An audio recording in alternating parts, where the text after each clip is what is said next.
What's your dumbest character concept that your party fell in love with? Let us know in the comments below and share that love.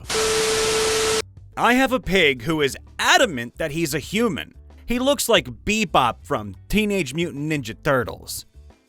He's an earth elemental mage. Don't call him a pig, he will fight you. His name is Oscar Pignatius Myers. Oh my god. He hails from a small hamlet on the southern shore named Smithfield. He talks in a Winnie the Pooh-ish voice. Oh, and his mother was Medusa, so he always wears sunglasses. I reskinned a bullywug to create a guitar-playing axolotl bard named Axel. She was run out of town after singing a negative but true song about a high-ranking bullywug's son at his wedding. The wedding was called off and war broke out. Axel and her guitar, and a huge tank of water on a cart, left the same day. I also have a bard kobold named Obo-Wan Koboldi. He thinks wizards and princesses are the same thing. Pointy hat, lives in a tower, so he would often rescue and woo wizards. For obvious reasons, both were one-shot characters, but I still love them. I'm currently starting a campaign with a cat character, not a tabaxi, an actual cat. She's also racist against non-Dragonborn and kind of a nepo baby. Her lore is very long and complicated, but basically, she was a street cat in a violent town. Got adopted by a filthy rich Dragonborn family. They gave her a really high-quality magic collar, and she became an outdoor cat. She continued to see the atrocities committed by all the people of the town, who, conveniently, were not Dragonborn. Then, her town was completely razed to the ground. She repeatedly witnessed the horrors committed by non-Dragonborn and came to believe that that's just what all non-Dragonborn are like. A human ranger who lives in a haunted forest falls in love with its personification in the form of a dryad. He decides that he wants to stay with her forever and turns to the blackest magics to gain immortality. The now 4th edition Shade lives with her for a few years, showering her with gifts, including fiction novels. She becomes enamored with the idea of heroic adventures, but can't leave her forest. Instead, she gives him an amulet that lets her spectate around him. She bids her loving husband goodbye and sends him off into the world to be a hero. The problem is, he's a neutral, evil, crotchety old man who generally hates everyone except his wife. But she wants him to act like a hero, so he does his best. He joins the party and reluctantly acts more heroic and self-righteous than the actual paladin, and often does heroically stupid things because it's what they do in a story.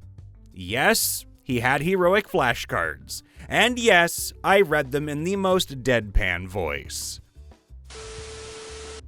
I made an NPC for the campaign I'm running right now to be the cleric for the party. She's from a super small town with its own personal deity and has a cute country accent. Except that her god is actually a demon on a redemption arc. And she's also a warlock without knowing it. She has the magic initiate feat. So, she has some cleric spells, and I've been throwing in small flavor things when she casts warlock spells, so they still seem mostly divine.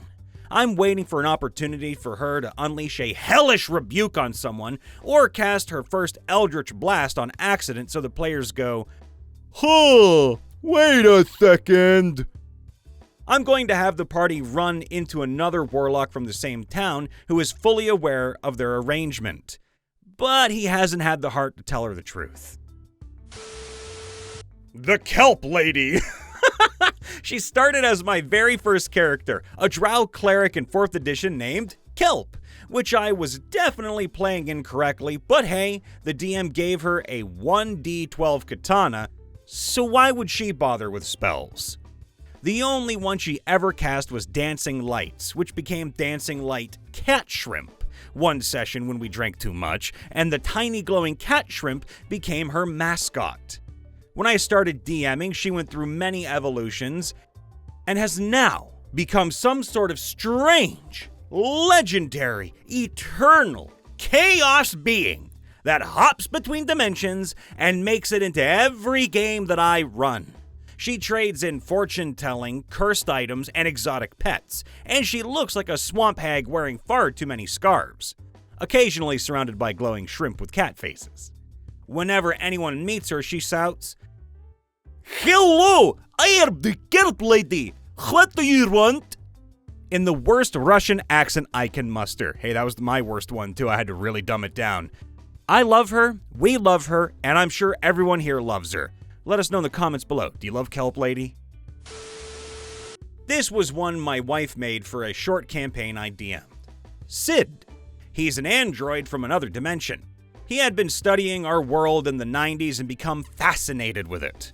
He decided he wanted to visit and prepared to blend in with 90s American society.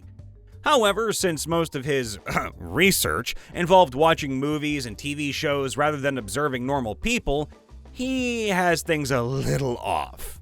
His clothing consists of tracksuit pants, a t-shirt, and a loose jacket, all in bright neon colors. Being an android, he was able to construct his outward appearance however he liked, so he looks like a person, except he has the head of a dog. He saw a lot of talking animal movies and thinks this will be seen as normal. Oh god. Additionally, he is under the impression that young children are the primary leaders of society since they seem to solve most of the problems in his research. So, in any given conversation, he is likely to ignore the adults and focus on the children, even on serious subject matters. When he attempted to dimension hop, something went wrong. It burnt out his transporter and also dumped him in the Forgotten Realms instead of the 90s USA. At the start of the adventure, he has not realized this and is just confused about the discrepancies in his research. Now, gameplay-wise, he's a warforged wizard. Anytime he casts a spell, a gizmo pops out of a hatch somewhere on his body, R2-D2 style, and fires off the relevant effect. It's kind of just an amazing coincidence that everything he can do lines up with wizard spells in the 5th edition universe. I have a character I haven't gotten to run yet, a Path of the Zealot Barbarian who follows the orders of some violent, evil murder god that communicates with him via a pendant he found in his attic.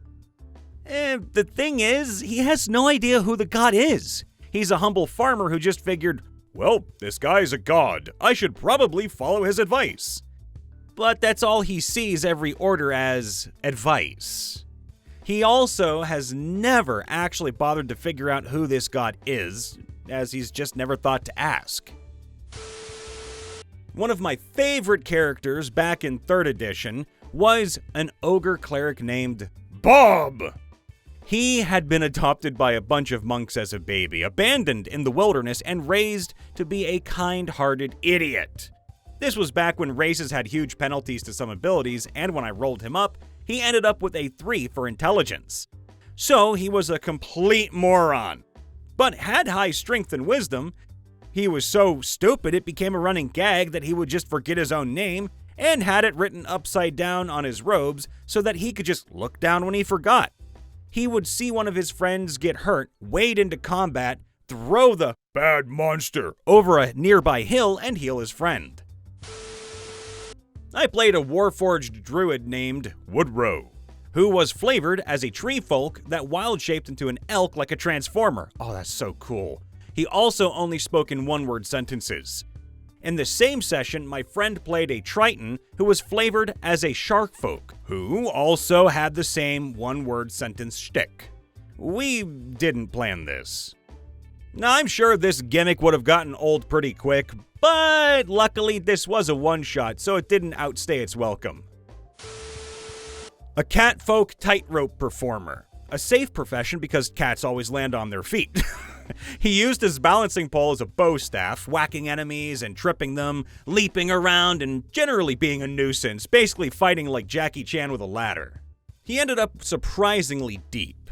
He had an abusive ex from whom he had to learn to gain independence, came to grips with the realities of war, mentored a kid, helped start and grow his own circus troupe, and is currently trying to find a way to stop an ongoing war. One of my players wanted to know the name of the owner of the fletching shop. Well, I had nothing prepared, so on the spot I said his name was Bill. Bill Bobaggins. He was a blind halfling pervert riddled with STDs and quickly became my player's favorite character I ever came up with. The next session, Bill was arrested for a series of outlandish crimes all over the city. We investigated on his behalf to clear his name and learned a doppelganger had framed him. The big twist at the end of the story was that Bill was also a doppelganger, and for reasons that were never made clear, he and this other guy had beef. It stands to this day as a reminder that some of the best D&D comes from improvisation. Gork Jr., a warforged divine soul sorcerer, who was a stone statue of the orcish deity Gork. He was animated by a powerful shaman who summoned an aspect of Gork to give a hearty roar to the tribe, then left.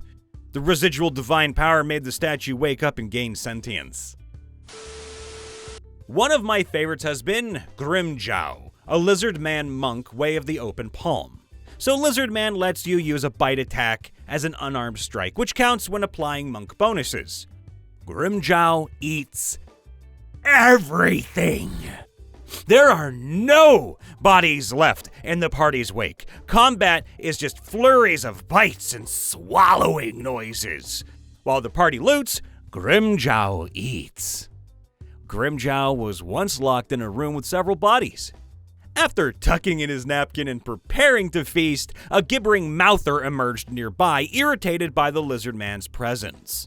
The party in the next room heard a gravelly shout. My food! About 12 seconds later, they opened the door to find Grimjow crunching on a pile of meat and teeth. They just kinda closed the door and waited. Grimjow eats. Oh, that's actually kinda gnarly. My partner and I each have won in a relaxed and silly game. Mine is Fluffy. She's a child owlin studying to be a druid. She's jumpy but smart, and she's best friends with his character, Bobo, named after Bluey's car. Bobo is a rabbit person. I think they're called a heron-gon? And if I remember correctly, he's a ranger in training.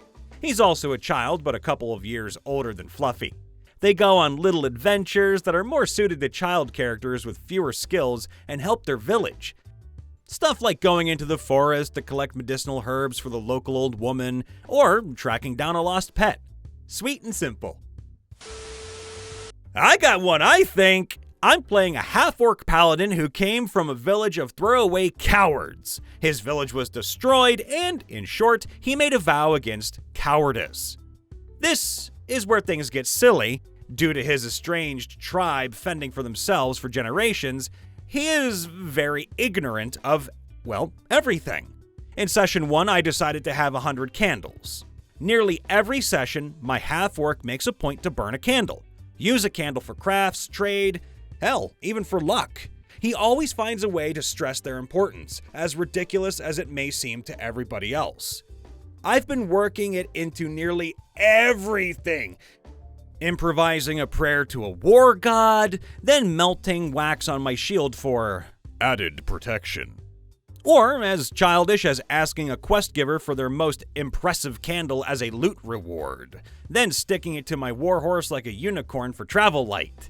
It's been a blast, and such a silly lair has provided so much extra fun, even awarding me inspiration. One of my most favorite, ridiculous characters ever played was in 3.5.